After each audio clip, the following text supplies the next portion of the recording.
Keanu Reeves found himself another Matrix property with John Wick. Let's find out which one kills it the most on Movie Feuds.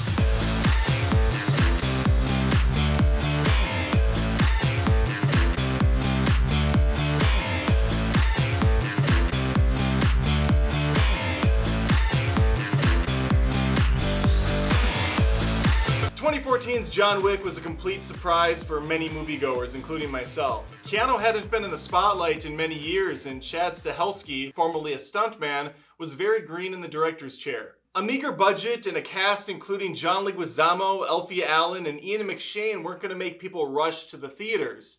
Not even the smoldering good looks of Willem Dafoe were going to get ladies in the seats. But a tight script and amazing action definitely did the trick. The sequels add a bit more to the ensemble, with Chapter 2 bringing on Ruby Rose, Common, and Morpheus himself, Lawrence Fishburne. Parabellum, which is one of the coolest words ever, brought even more to the table, with Halle Berry and Angelica Houston. For me though, and many others, outside of Wick and his dog, everyone else is disposable. John embraces the concept that actions speak louder than words, as he has very little to say, but many people to kill.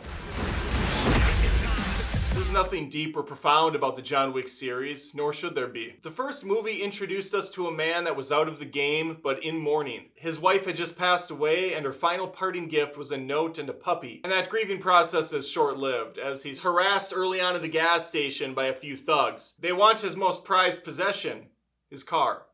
He can't obviously part with that, so things escalate pretty quickly. As the crew breaks into John's house, beats him within an inch of a normal man's life, and kills that little puppy right in front of him. So naturally, they all had to die. Fueled by vengeance and armed to the teeth with guns, John has a score to settle. Along his rampage, people keep asking him foolishly enough if he's back. After about the 20th body hits the morgue, yeah, I'm thinking he's back. John Wick 2 isn't so much a story as it is a continuation of the first and a setup of a sequel. After a bit more cleanup from past events, we learn that John is bound by a blood oath, which requires doing one more job, specifically becoming a hitman and taking down a target.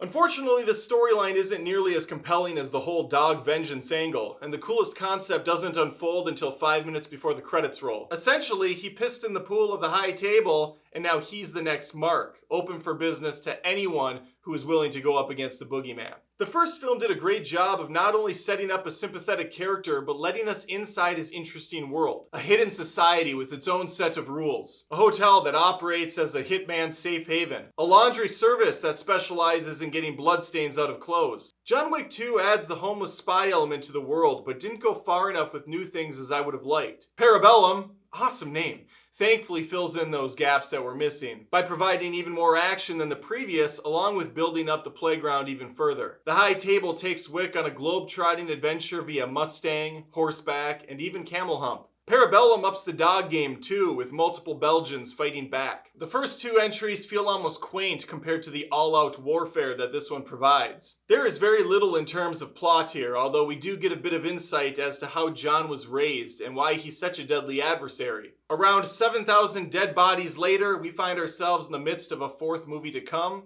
and I for one couldn't be happier. What The Matrix did for slow-motion bullet-time action, John Wick does for visceral, fast-paced gun-fu. There is a graceful madness to it all when the boogeyman gears up for a standoff. The first entry keeps it relatively simple, with John utilizing a series of guns and hand-to-hand techniques to take down his enemies. Wick 2 ups the body count, but doesn't offer a whole lot new in terms of creative kills. Not until the final 20 minutes where we get to see John channel his inner Joker with a pencil trick of his own. These films ooze slickness, with hints of neon bleeding through the frame. The first 30 minutes of Parabellum, God that's such a good name, are damn near perfect. With some of the coolest kills in the series performed against the backdrop of a water-soaked city night.